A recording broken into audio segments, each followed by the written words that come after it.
Hello, this is Ali Nasseh. All the royal family, everybody welcome to AAE 2019. My license is up for renewal. My birthday is coming up, so I needed to have a new license, and heading out to the airport on my way to renew my license and head out to Logan Airport to go to Montreal. Alright, so as I was saying, I have 3 long presentations going on this year. It'll be fun. Let's see how it goes.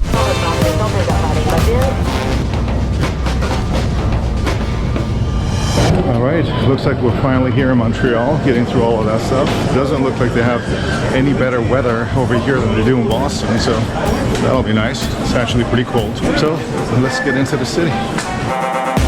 Hi, how are you? We're going to Le Westin.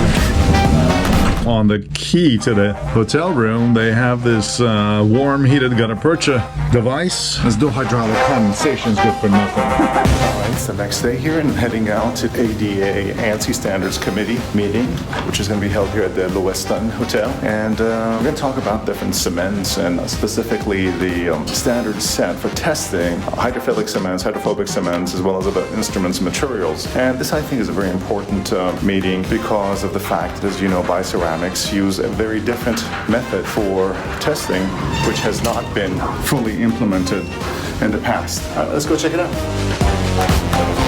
And so it's the committee here. Let's take a look outside the window. Oh well, you know, it's Canada, so it's expected for it to be cold. I'm here in my hotel room. I just had the materials and the instruments committee meeting at the ADA meeting. Again, just like last year that I shared with you a vlog talking about it. It's constantly coming up with new standards, ISO standards and ANSI standards for these materials and instruments. I'm a minimalistic type of person. I always like to have things as simple as possible. It's funny how in committees things tend to get more and more complex. In fact, I invoked a rule called the Parkinson's rule. It says that bureaucracy tends to increase wherever there is committees and things like that. I guess in a sense, every time, you know, there is anything that comes up, people in reaction to them want to create standards and ways to try to prevent them. But as a negative consequence of a lot of these standards and a lot of these kind of regulations creates a little bit of a problem for stifles creativity and innovation as well. So we have to kind of find the right balance for innovation and protection. Well, here in my room, as you can see, actually I've Jimmy rigged the TV here, so it's connected to my computer, so I'm using the TV as a monitor to just gonna go over my presentation for once. Pulled out the HDMI cord from the back here. I have no idea how to reconnect it, there's not enough room. I just hope that I can get this thing fixed. Anyway, let's move on. Got the badge, it's good to go. Now heading out to that first one presentation there on CBCT technology, going to the meeting. Registration was good. The weather here is obviously, as you can see, snowy in April, which is not a big deal. I'm used to snow in April. I'm from Boston, so not too bad. All right, let's go.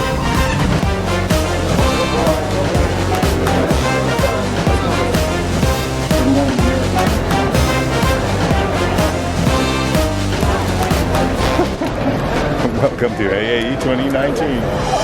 All right, well, I already had my presentation yesterday. It's the second day of the meeting, and I already had my presentation on the CBCT technology. I talked about the use of the X800, the way I implemented it in my office, the Merida CBCT, and now we're off to talk about this debate with Dr. Camilleri on a title that's pretty interesting called, Are We Ready for Single Cone Obturation? That should be interesting to see how that goes. Stuff looks pretty good, and I'm only getting a coffee. Now, what's nice about Montreal is that they always have these little tunnels between the hotel and the Congress or the conference center, because it's always so cold out here, I would assume. Well, here we go, we're getting ready for the presentation. Good afternoon, everybody. So, bioceramic application. It was really fun to have a presentation or a debate, if you will. It was a friendly debate, obviously, with Dr. Camilleri, who's really nice and gracious, and she shared a lot of information on material science, and I talked about the clinical aspects of the use of bioceramics, so everything went well. Tonight's the Harvard Alumni Dinner, so I'm going to head to that right now. Extends our gratitude for all of you being here tonight.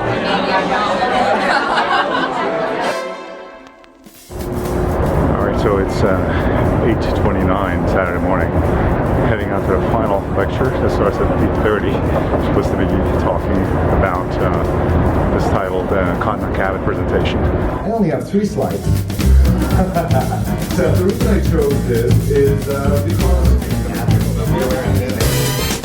All right, quick little cut here. I'm going to show you one of the 3 slides that I showed at this presentation on Goodbye Continent Cavity, which talks about and showcases to use a BC liner as a long-term provisional to replace continent cavity. All right, let's take a look at this video.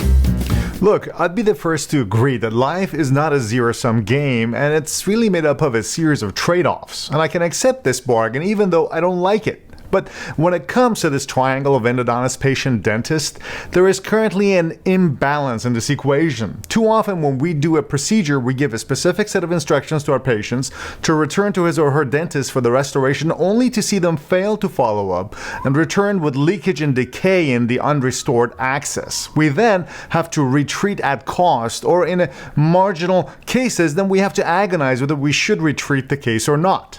Currently, our gold standard for provisional restoration is continent cavity, and while cavity is a good provisional restoration, the continent is really a magnet for bacterial growth, and the cavity can only provide an adequate coronal seal for only a few days before it starts to leak again. So, how can we come up with a practical solution to this problem?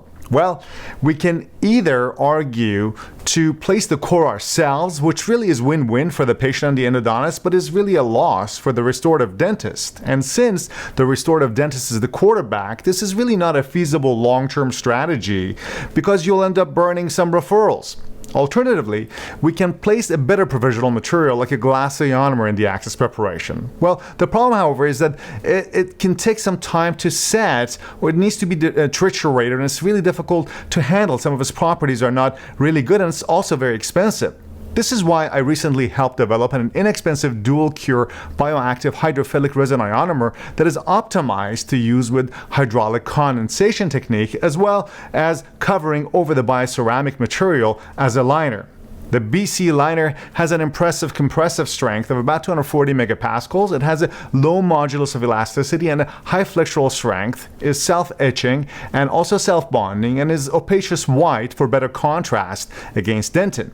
So a 2 or 3 millimeter layer of this material right over the chamber floor after the root canal procedure, and then you have a much better coronal seal prior to your provisional restoration. But I'd like to share with you one step further and tell you what I do myself in my clinical practice. Following root canal therapy, I fill up the chamber to the cavus surface margin with this material, light cure the surface for only 5 seconds or so the surface gets hard immediately, and then I can remove the rubber dam. I then let the rest of the material self-set, do its to self-curing process over the next 2.5 minutes while I'm taking the final radiograph. Now you have an access filling that's almost as strong as a core, and it also provides a bonded seal. But the patient is told the provisional is placed that should be replaced with a final restoration by the restorative dentist. The restorative dentist will subsequently drill into this opacious white material, which cuts just like dentin, for 2 to 4 millimeters deep, and then use the rest of the material as a solid base to bond the core material prior to the final crown. This allows me to have a long-term provisional that is semi-permanent and allows long-term follow-ups when needed prior to the final restoration. Also, the GP can still place and bill for the core, and the patient has a much better success rate for the tooth since the contamination will not occur in this particular case. So this is really a win-win-win and restores the balance in this referral triangle, especially since the material is specially underpriced to remove any barriers for this specific purpose. A whole 5 milliliter syringe is slightly over $100, and it includes 40 bendable applicator tips that allows lots of liner applications and a good 15 to 20 accesses that are bulk filled all the way to the top.